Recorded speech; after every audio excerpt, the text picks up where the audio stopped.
Hello there, I'm Helen Iveson and I work in Communications here at Kellett. Thank you for joining us for Talking Heads, the first in a series of sessions where we look and discuss major issues in education. Now today I'm joined by Mark Stacey, who's our assistant head at the senior school here. Now he joined us from the International School of Brussels and prior to that was at Cheltenham's Ladies College. Now, I believe that your speciality is helping to prepare students for university entrance, particularly for highly selective universities around the world. He's also a politics and history teacher and teaches many Oxbridge classes. So please feel free to pose any questions you might have for Mark in the comments, and we'll get back to you at the end of the session. But of course, be aware that we can't comment on individual cases. So Mark, thank you for joining us. Thank you very much. So today I thought it might be helpful if first of all we define what we mean by highly selective universities. Okay, so there's a variety of definitions that we could use, but here at Kellett we use a broad definition where it is universities which have an admissions intake of about 15% of the number of applicants that apply. Oxford and Cambridge is slightly higher than that, but for the US that's the definition that we'll use. Okay, how about in Hong Kong?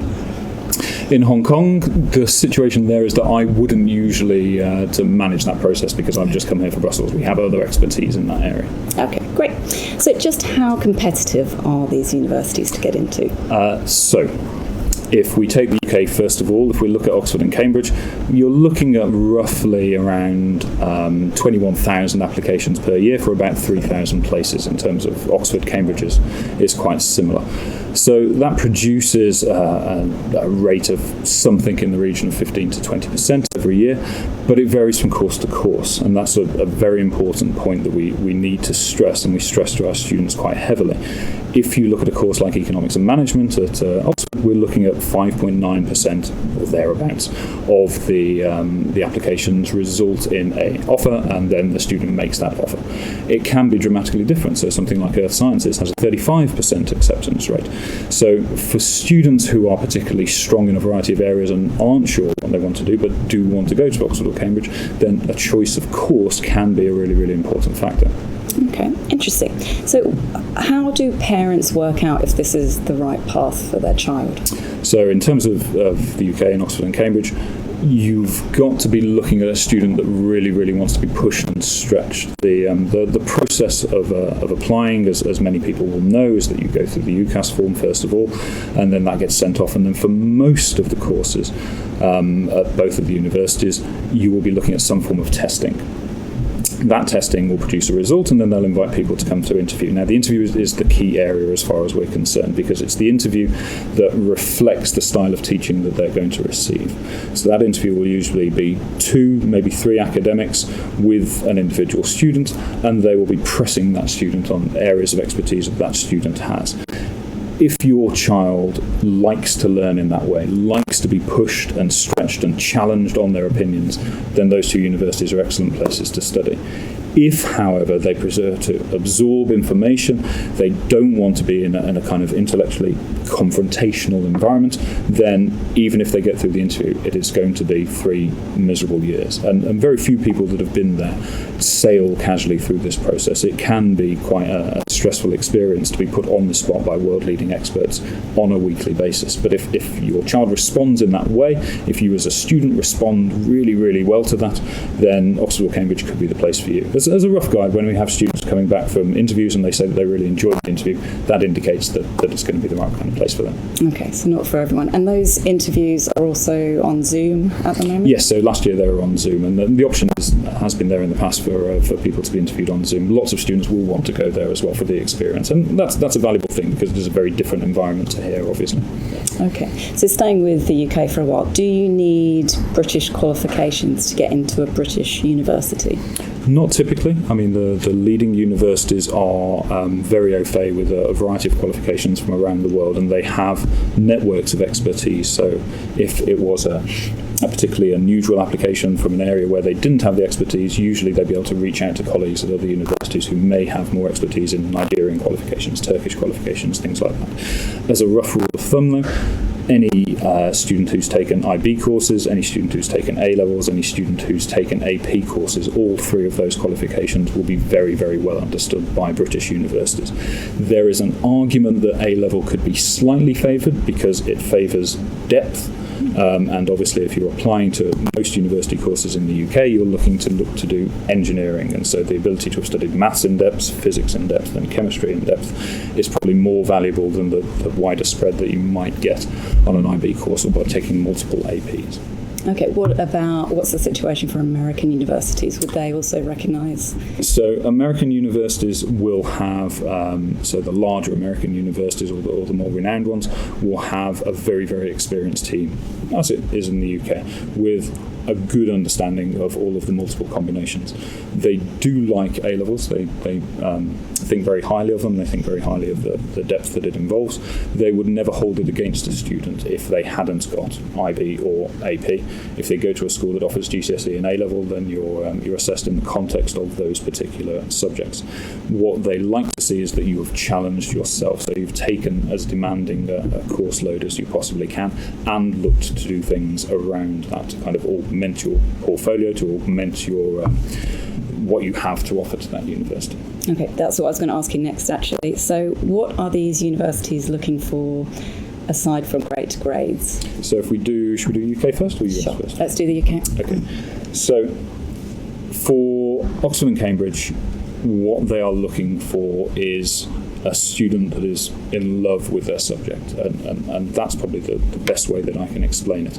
Your standard admissions offer will be somewhere in the region of 2 A stars and an A, or A star 2A. So the academic achievement at A level or at IB is kind of taken for granted. But some schools, some students are very, very good at learning for exams. They're very good at picking up exam technique. They're very good at delivering under that kind of stressful environment. But it's not enough to know your course inside out. There's got to be a genuine, overwhelming passion for what you do, and that's got to have been manifested in going beyond the syllabus as far as you possibly can. A history student who applies and then says, I love studying the Nazis, is not going to get in, because everybody enjoys studying the Nazis. It's fascinating, and everybody has done it for the most part in GCSE and lots of the A-levels and the IB programme.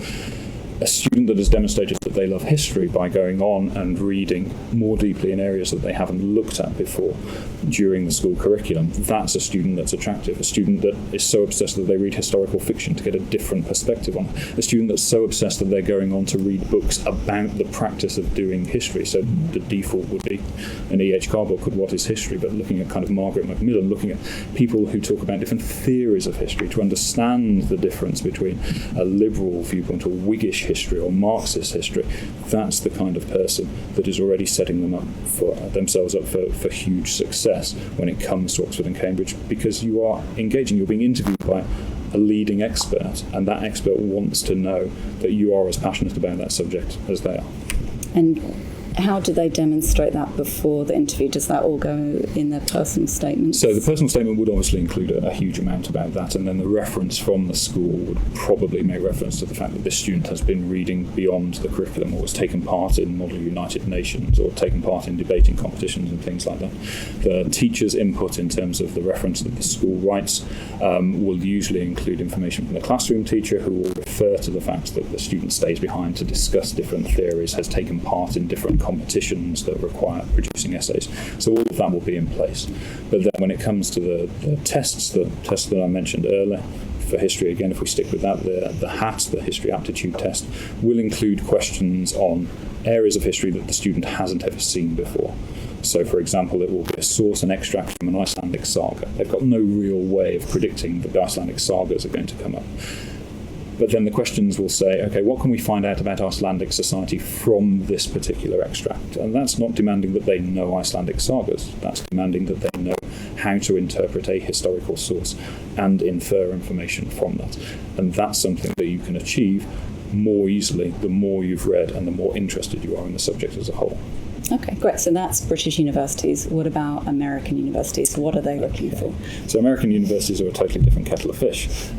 You don't apply to a course at American university, you're applying to the university, because for the most part they will offer a liberal arts education which will require you to take a variety of different subjects. They vary from university to university. Some universities are more prescriptive than others. So Columbia, for example, will say you must take all of these courses in your first year and then you can add other things on around the outside. Somewhere like Brown will give you totally free rein for the first couple of years to do whatever you like. Eventually you settle on a major and that becomes what you graduate with in the end. So because they're not looking for specific expertise in a specific area, they can afford to look at a student in a much more holistic fashion. So that means looking at that student in terms of their academics. They need the students to be strongly academic, so that's good exam results, good references from the school about their academic work, and up until last year, strong SAT or ACT results. We've seen because of COVID that some schools in America have dropped their SAT or ACT requirements. It may well come back. If you think you're going to do well, it's not a bad idea to take those particular tests. That takes care of the academics, but it's a holistic admissions process. So then they're looking for the kind of person that you are and whether you are going to fit into that grouping. It'll be 4-year courses in America as opposed to 3-year courses. There is an expectation that the group of students, the class of 2025, 2026, is going to come together as a group of students. MIT has a very good analogy for it where they say, we're looking for a group of students to climb a mountain, not for the best individual climbers. And so they're trying to put together a team that will have certain areas of expertise and inspire each other and support each other. So they're looking for contributions to the life of the community that you're in. So that's the school or the town or the city or the county. Then they're looking for areas of expertise. So that could be sporting expertise. You're a particularly outstanding field hockey goalkeeper. You're a particularly outstanding lacrosse player, swimmer, yachtswoman. Then potentially, not all of these things, but any of these, then contributions that you've made to political parties. So in the case of the UK, you might be leader of the kind of the Young Conservatives, and that is attractive because you've put yourself forward, you have challenged yourself, you've risen to a position of leadership.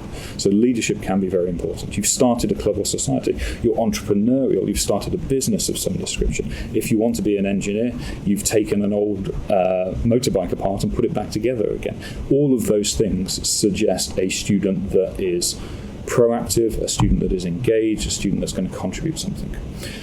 The final criteria for America is the one that's often the most nebulous and the most difficult to understand.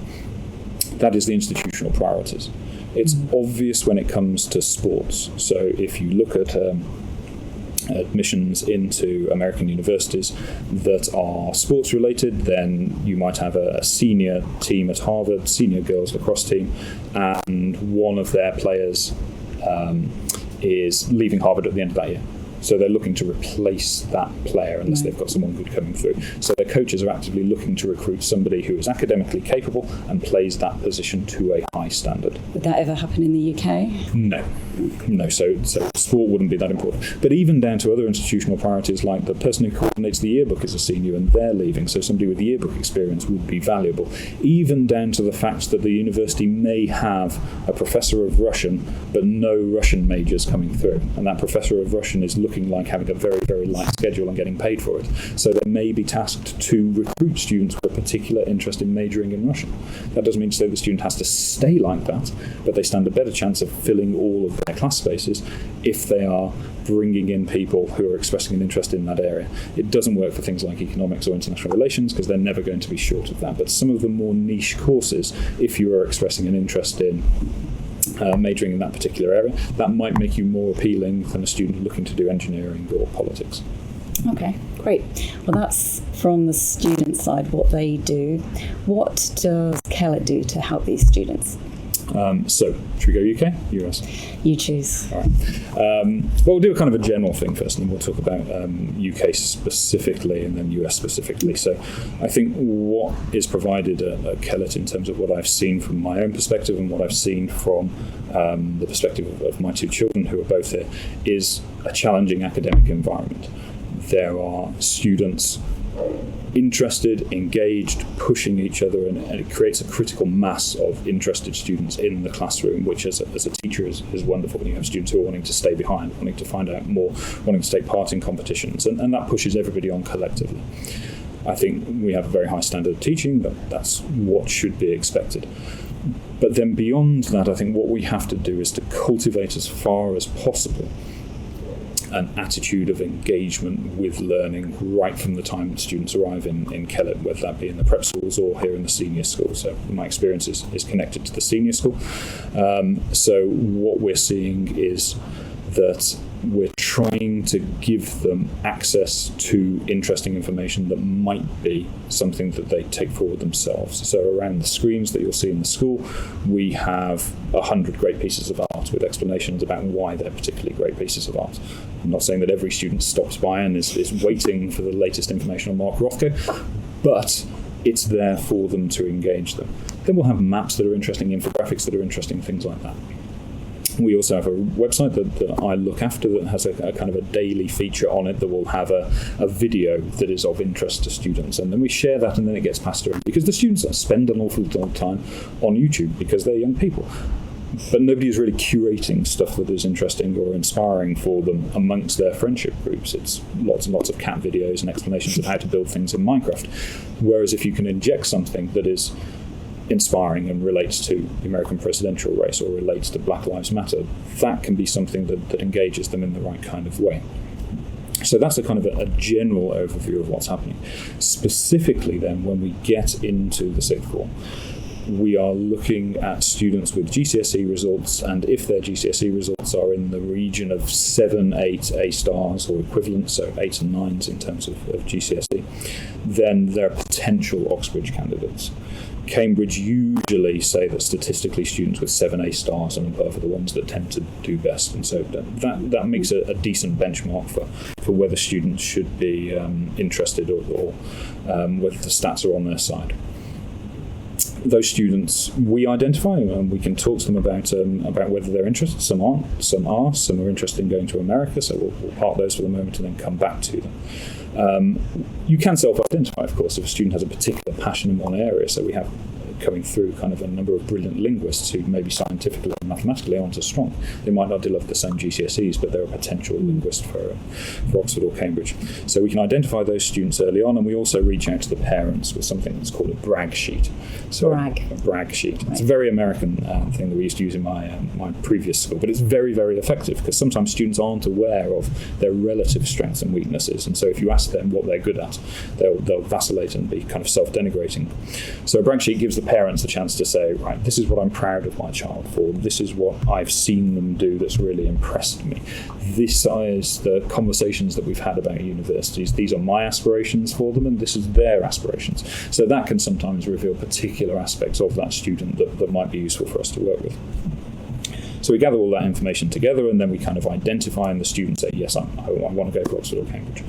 At that point, we start a process with weekly meetings that will usually be with me, in the first instance, with a wider group of Oxbridge candidates, where we will try and look at different materials from the different perspectives of subjects that they're going to be going to apply for. So we started last year by looking at the sewage system in London. We had a group of students that were mathematicians, physicists, potential engineers, human sciences students, law students, historians, and it gave a really, really good opportunity for those students to engage with the topic from different perspectives.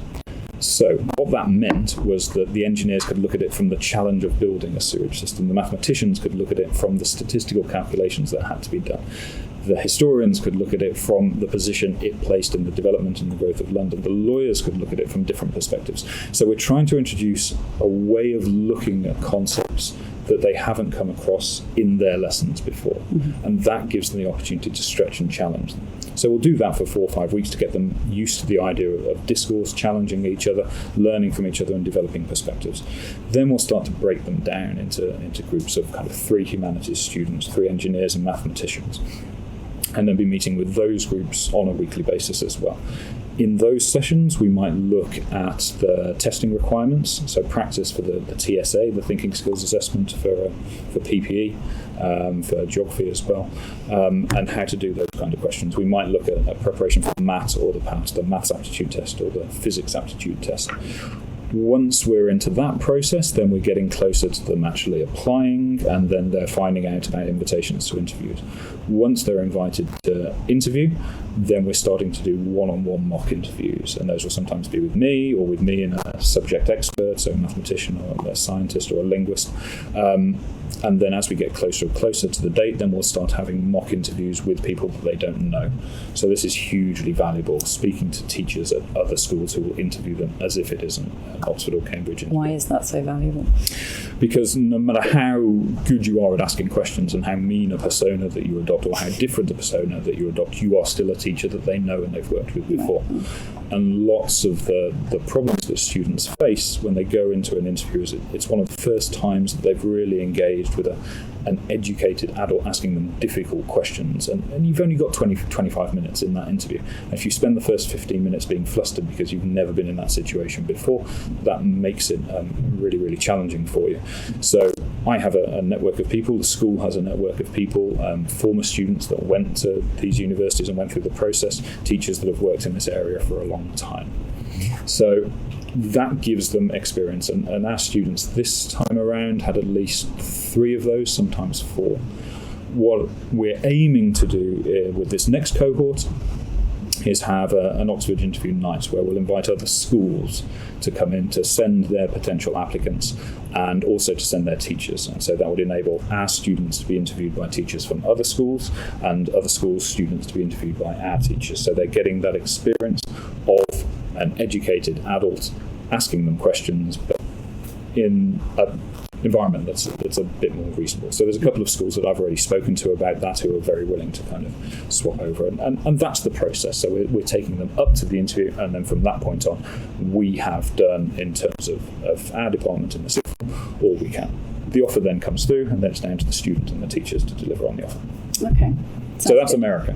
No, that's not America. That's the UK. America-wise, we would want to start engaging with those students earlier, because what we want from our American applicants is for them to be able to demonstrate commitment to their extracurricular activities, to their community over a more protracted amount of time. Nothing is more obvious to an American admissions officer than somebody who has started a new club in March of the year that they're going to be applying to university in, and it just screams desperate, let's try and harvest some extracurriculars.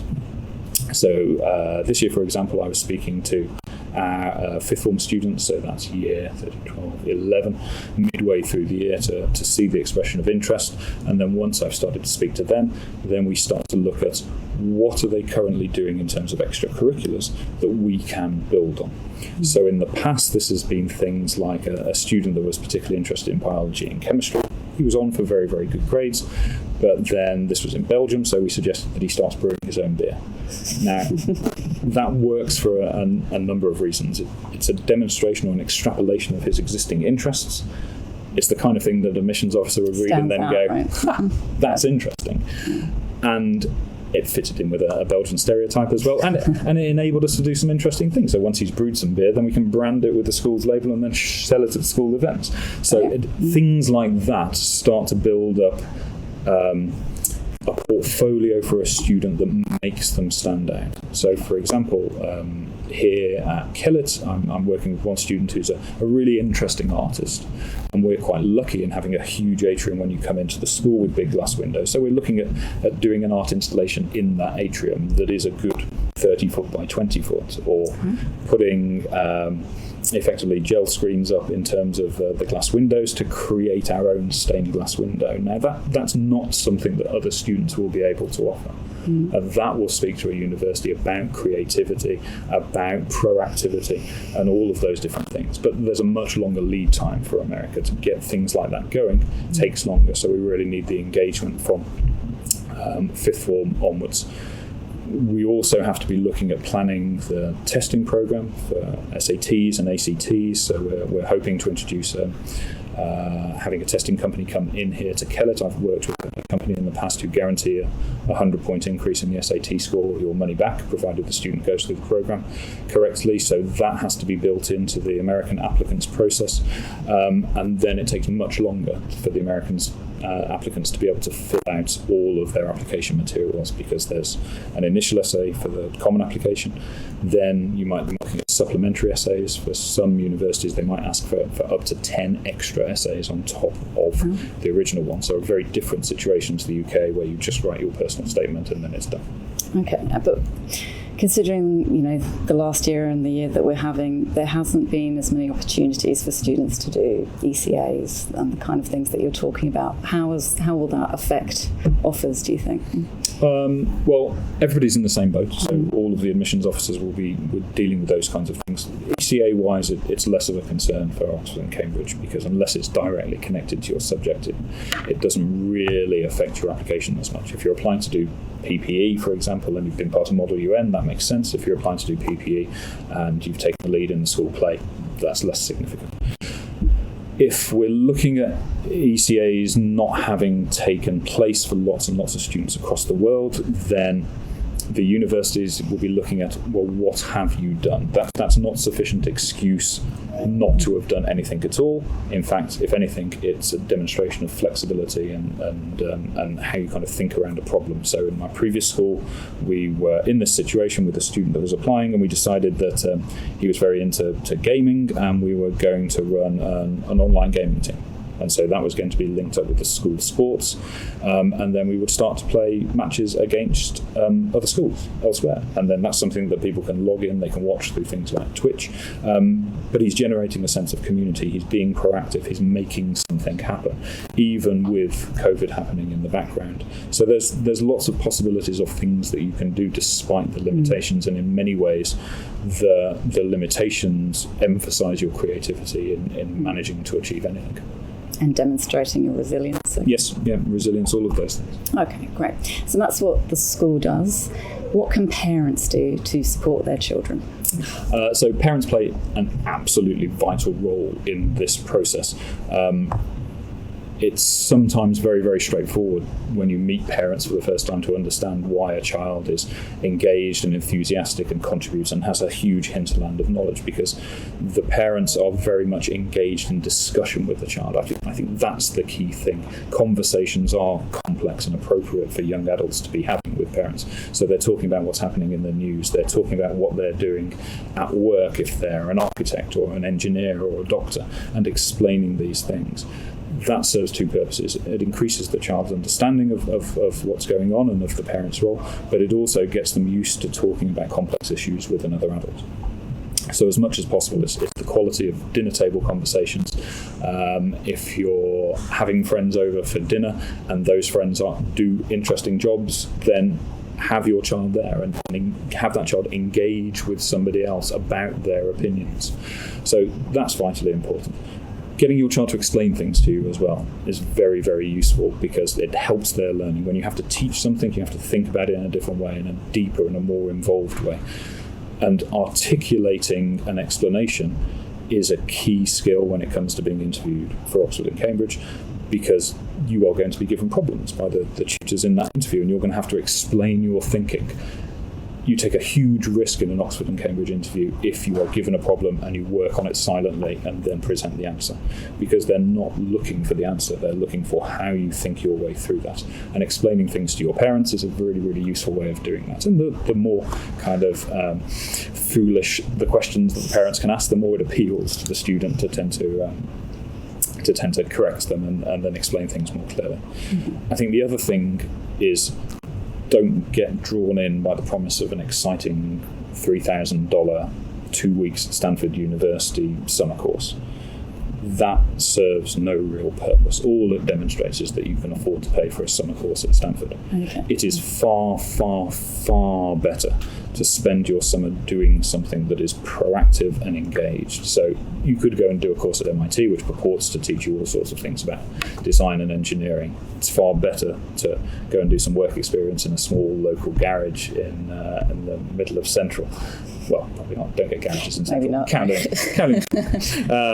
Where you learn some Cantonese, and after 4 weeks there, you can fix a taxi and have it back on the road in about an hour and a half. That is an engineer. The child that does the course at MIT is a child whose parents can afford to pay for a course at MIT. Okay. That kind of degree of proactivity is really, really helpful. Parents so desperately want to do the best, and sometimes they will look at events and look at activities and then think, that's got a brilliant name and it costs a lot of money, ergo it must be superb. But I absolutely guarantee. Save your money. Save your money. Send your child out to do something difficult and engage where they have to be proactive. Okay, great. And just a reminder to anyone watching, you can put questions in the comments if you've got anything you want to ask Mark. Okay, so next question. How easy do you think it is for students who may not have been to the country that they get offered a place in to transition? A lot of that will depend on the research that the student has done. A lot of it will depend on the institutional relationship with that university. So at Kellett, there's a number of universities that our students go to very, very frequently. So aside from Oxford and Cambridge, we're looking at UCL, we're looking at Durham, Exeter, Bristol.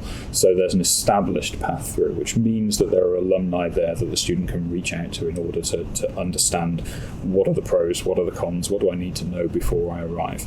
That's always very useful. Often these are friends or friends of friends, and with the kind of connectivity that social media provides, it's very easy to get in touch with people. So that's a significant help.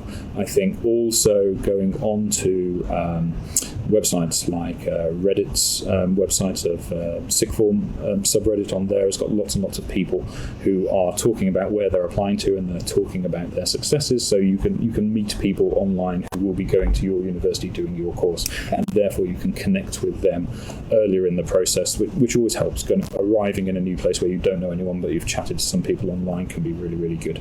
For America, College Confidential, there's other subreddits and things like that. Google Maps and kind of navigating your way around the university before you arrive there can be very, very useful. The student websites and the incoming student websites can be great. The Americans are magnificent at connecting incoming students up with existing students. So there will be alumni networks in Hong Kong for all of the major universities. In fact, we have relationships with kind of Princeton Alumni Network and with Harvard's Alumni Network. So they're good. So you can meet people who have graduated from there who can give you help and advice about what to do when you arrive. The key things in terms of what students should be doing is, I think, they need to learn to tidy up after themselves, to cope without help. That's vitally important. They need to learn to cook 2 or 3 simple things. If you can cook something brilliant and complicated, you will never be short of friends, particularly at a British university, because that kind of first weekend, even in the Hall of Residence where you're left to your own devices, if someone kind of swoops in and then says, right, I'm going to lay on a full Hong Kong style Chinese banquet, then you will be good for friends forever.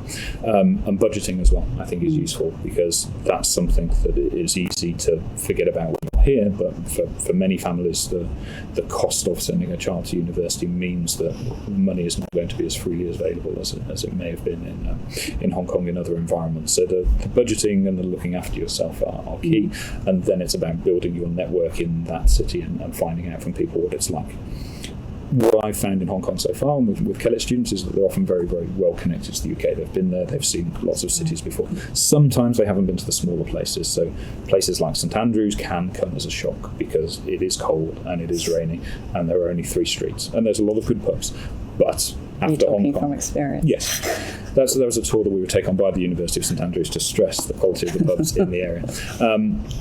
But that can be a surprise. But that's part of the advising process before we even get to the application. You've got to be able to talk honestly with your counsellor, if you're in a school that has a counsellor, with kind of people in the Sixth Form team, and then say, I'm interested in St Andrews, but I've never lived in a city that's less than 7 million people in terms of population, and I've never lived below the 20th floor of an apartment complex. Well, wonderful though St Andrews is, it might not be the place for you. you might find London, Birmingham, Manchester to be more suitable. So some of those conversations that are taking place in advance are vitally important. With the US, there are a whole other range of possibilities. So we're talking differences in demographics, differences in weather. If you're in Chicago, it's an incredible city, but bitingly cold sometimes. Likewise, if you're in the deep south, in wonderful universities that you might get in Mississippi or even in Tennessee, somewhere like Vanderbilt, that's a very different world to maybe the cities that our students have been to before, the New Yorks and Los Angeles and to Miami and places like that. So really doing your research properly when it comes to the US is much, much more important, I would say, than doing it in the UK, where the institutional knowledge and the relationship that Hong Kong has with the UK makes it a bit easier for students to understand what it's like. Okay, great. So the final question from me is, what about scholarships? Am I right in thinking America offers more? Yeah. So in terms of scholarships, the UK offers very few. There are some out there, but usually they're less than generous. I had a student who's at Oxford now, who is studying maths. He was the top maths student in his particular year group, and he sent me an email saying how excited he was about it, and sent me the letter. And the letter said that they were awarding him a £300 scholarship for the following year, which is cripplingly ungenerous. But it did say that they also were allowing him to stay in university accommodation over the course of the summer, which is quite a nice deal.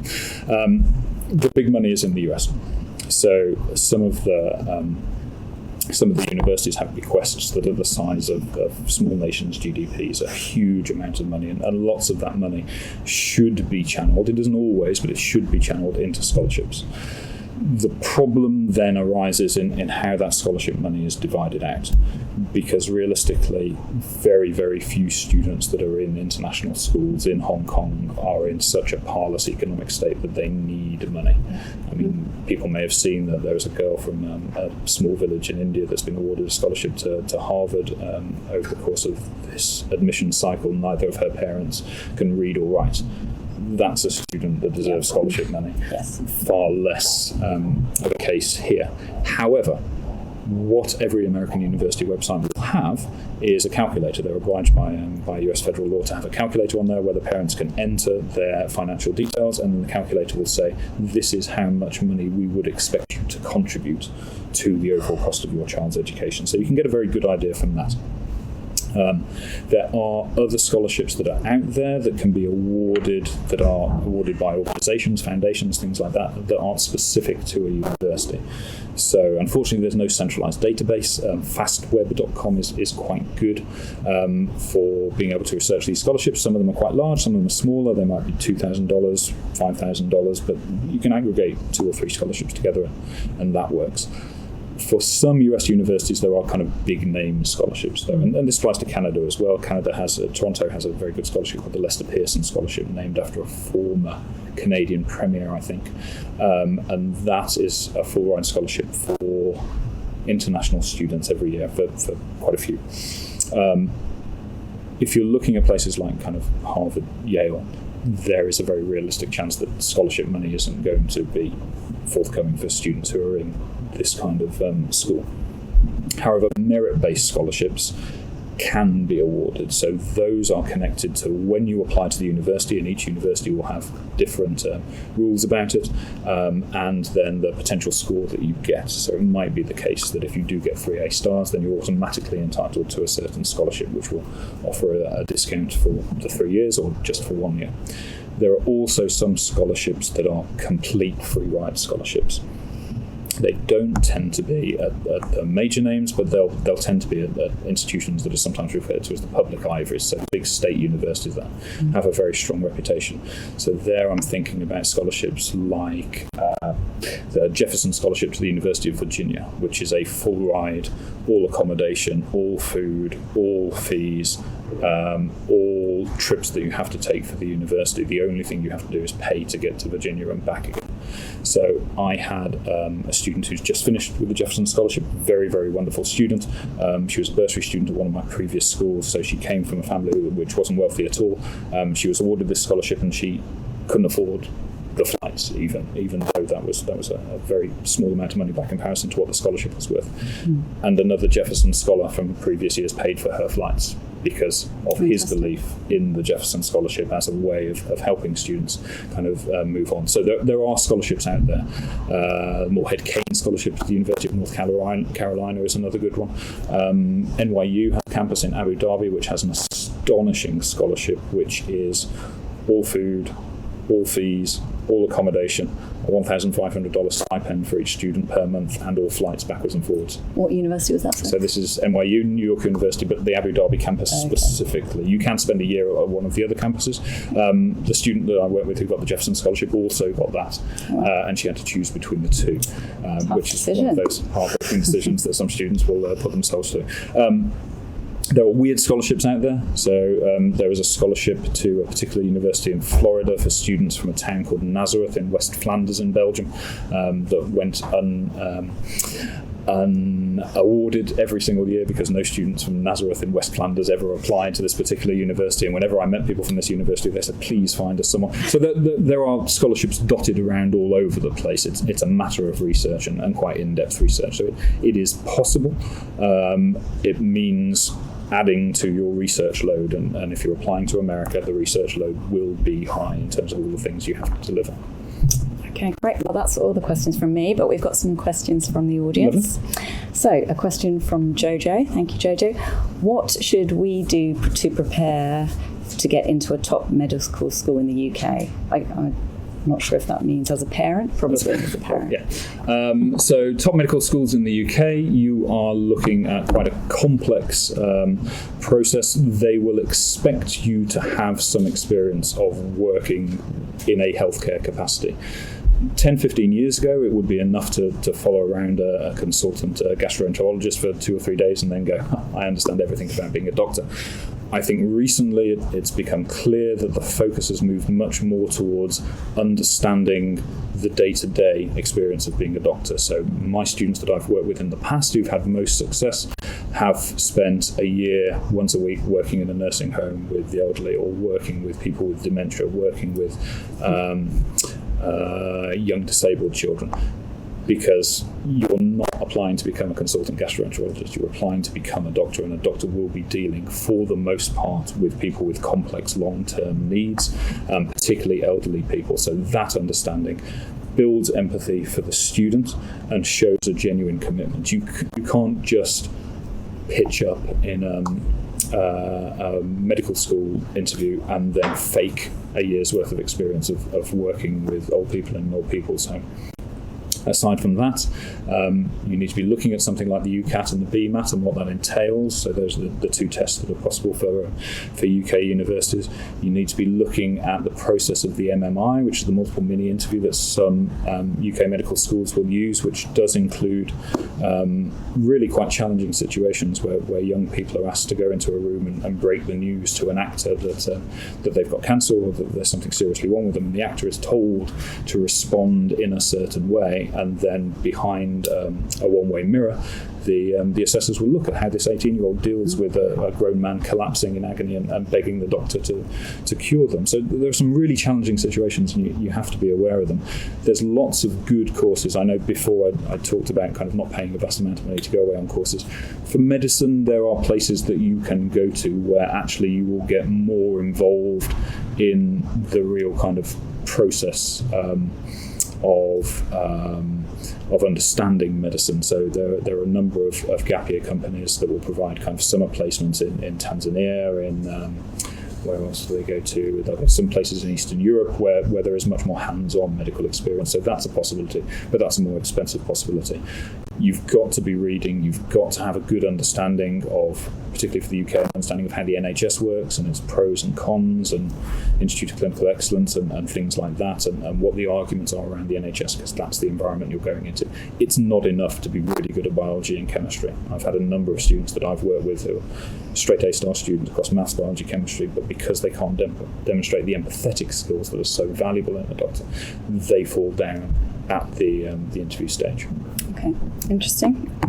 Another interesting question. Thank you for this, whoever else. Do you think or do you often see rather parents pushing students to apply for universities when it may not be the right thing for them to do? Yes. What do you do? So in those circumstances, I think the parents, I've never known a parent who's doing something to be mean to a child. They always want the best for them, and they always have tremendous belief in their children, and that's a wonderful thing to see. So I think it's not a case that a school has to turn around and then say, parent, you are wrong, but we know best.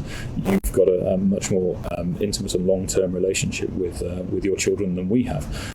I think it's a matter of helping the parent to understand that a number of options is a good idea. So yes, by all means go ahead and apply for that economics and management course at Oxford, but here are some other options that you might consider, potentially even outside the UK.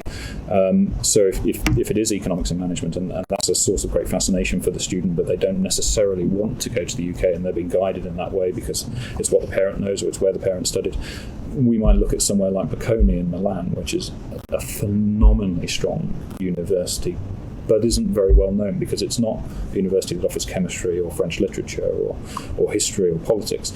It's a university that specialises in business, economics, econometrics, but it's the kind of university that major international corporations will recruit from as much as they'll recruit from LSE. So I think parents need to be open to other possibilities. In the world of kind of US university and US school and US-oriented international school counselling, they talk about fit. The idea that there is a university or a group of universities that fit your child's personality and their desires and where they want to live and what they want to do with the future.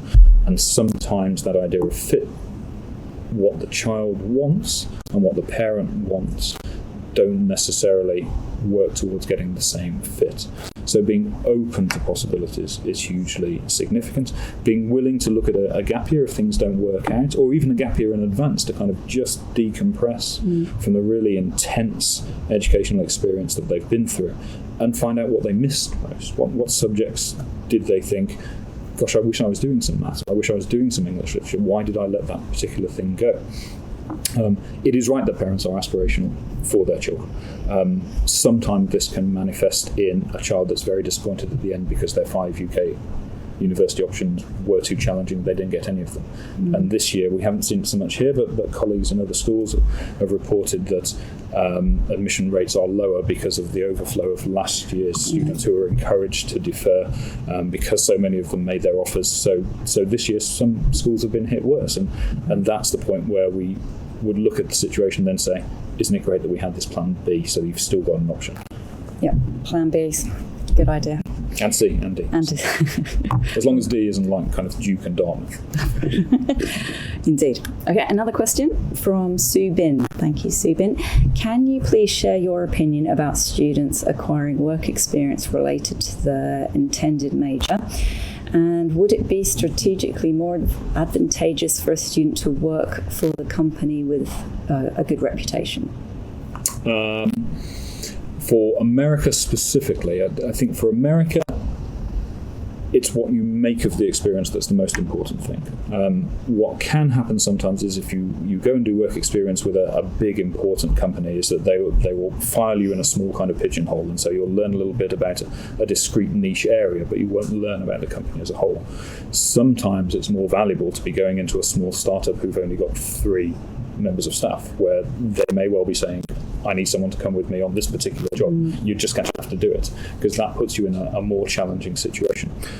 For students, some of it will depend on personality. If you are the kind of person that can go along to HSBC and have this wonderful work experience and then go up to the person who's in charge midway through and then say, I don't feel that you're using me correctly, this is not working out as I'd hope, is there any chance that I could work here or work here? Then that's tremendous, and that's a story to tell in your US application that says proactivity, can stand up for themselves, self-confidence, all of that emerges very, very well. If, however, they will tell you what they'd like you to do and you aren't interested and it won't give you any kind of satisfaction or help you, but you hide away like a mouse for a week and then write it on your resume, then that's no real good. I would always encourage students to look at less at big names and more at companies where they will be genuinely needed. Great. Not just making the tea.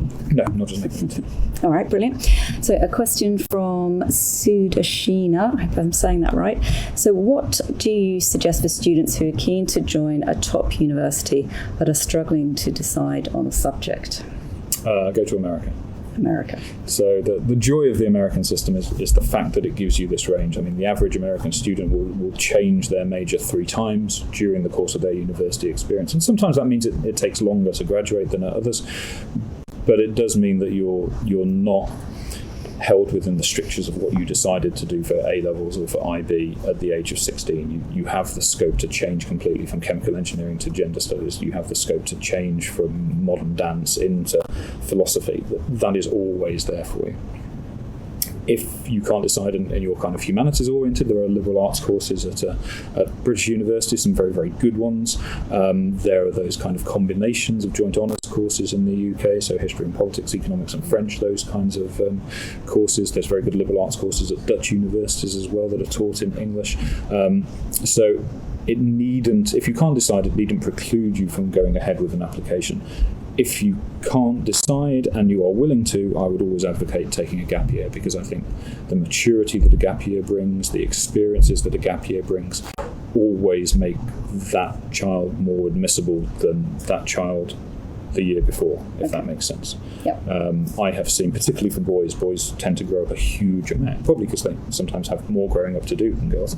But if they go away for a gap year, I've seen remarkable change that could never be achieved in a school, because we couldn't cut them loose and abandon them in Cambodia to find their way around. Or to one boy in particular that I work with, he went off to Cambodia doing 3 months teaching, expected everything to be laid on for him like it had been at school, and he arrived and they said, fantastic, you're here, that's your classroom over there, the 30 children are waiting for you, and he just had to deal with it. That's great. But the change in him when he came back and we started looking at his university plans, just in the 3 months between when he went and Christmas, was remarkable. So if you really can't decide, then a gap year is a great way to spend your time thinking about what you want from the future. Okay.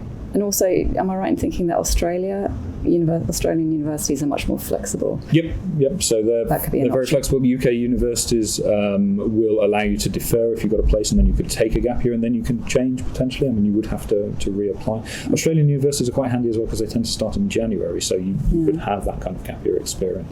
Okay, great. Right, a question from Angie. I've heard that having a portfolio would be one of the key factors to get an offer for studying architecture. If my child wants to do this, what kind of help can he or she get from Kellett? So in terms of building portfolios, there's a number of ways to go about it. Some of it will depend on the kind of architecture course you're applying to. So architectural engineering is a very different beast to architecture. Some of the universities will teach architecture in a slightly different way. So the Bartlett in UCL puts a huge amount of emphasis on artists rather than kind of mathematicians and physicists. So then you'd be looking for a genuine art portfolio as opposed to one that leans towards architecture. We've got lots of experience with students going on to study architecture, so there's plenty of advice that can be given about the nature of the work that you're wanting to do. Your EPQ, which you have the option of doing here, could be focused on architecture and then could involve the creation of something. So when I worked at the Ladies College, we had a student whose EPQ was focused around designing the wing of a plane or building a scale model of a building. All of that will contribute really, really well. So the EPQ, just in case people don't know what that is. Extended project qualification. It's half of an A level, so a 4,000 word, I think it is. Piece of written, is it 5? Oh, goodness. Sorry, I'm confusing it with the extended essay. That will be student directed in an area where they want to work, and they'll be supported by a mentor along that process. But that's a really good way to go about it.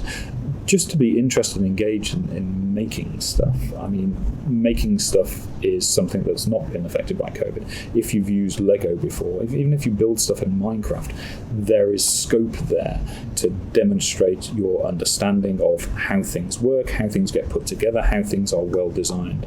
We don't have any architects working on it, but at the moment we're we've got a group of students who are engaged in making a Rube Goldberg machine. So if parents don't know what one of those is, it's the kind of thing that you see on YouTube quite frequently, where a load of dominoes will knock something else and a ball will roll and it'll hit something else and something will turn around. And it's kind of a pointless machine.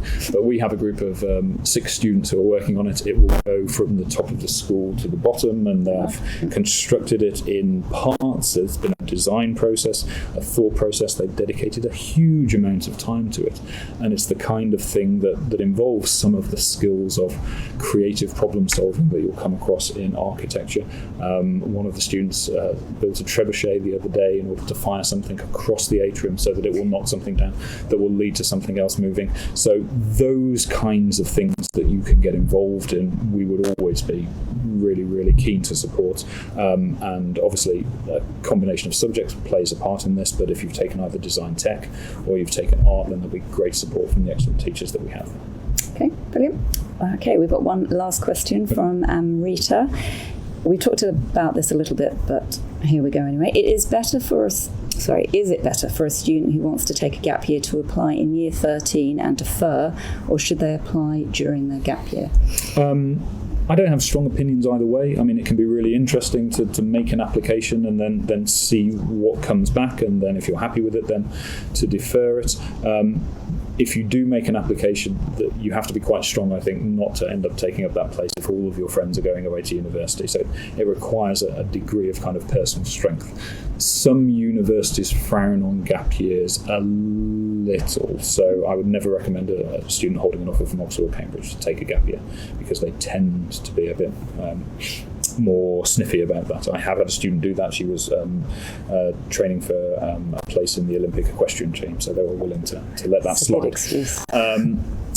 So I quite like the freedom that it affords to not have that university application going in, so that your A-level or your IB or whatever qualification you're doing, you take it and there's nothing riding on that solution. I think it removes an awful lot of the stress away from students. So my own children have been told quite categorically that they're taking gap years, they're not allowed to go straight to university, and they're not going to go through the application process beforehand. They may try and win me over with surly teenage attitudes when we get closer to the time, but that's what I've always told them since they were young. I think a gap year can change your mind about things, and then that makes it quite difficult to reject a deferred offer, particularly if it's a good deferred offer, if you have changed your mind. So the gap year is about discovering what you miss, what you've enjoyed, meeting people, getting new experiences that may well then dictate a change of direction from the one you expected. Okay, great. Good luck with winning over your children. We've been going for an hour, so I think we're going to have to leave it there. So thank you so much for joining us. If you have any more questions or you'd like more information from Mark, you can send us a message via Facebook or email, and we'll get in touch. Our email address is communications@kelletschool.com. So please remember to like Kellett on Facebook so you don't miss out on future episodes of Talking Heads. So thank you, and see you next time. Thank you.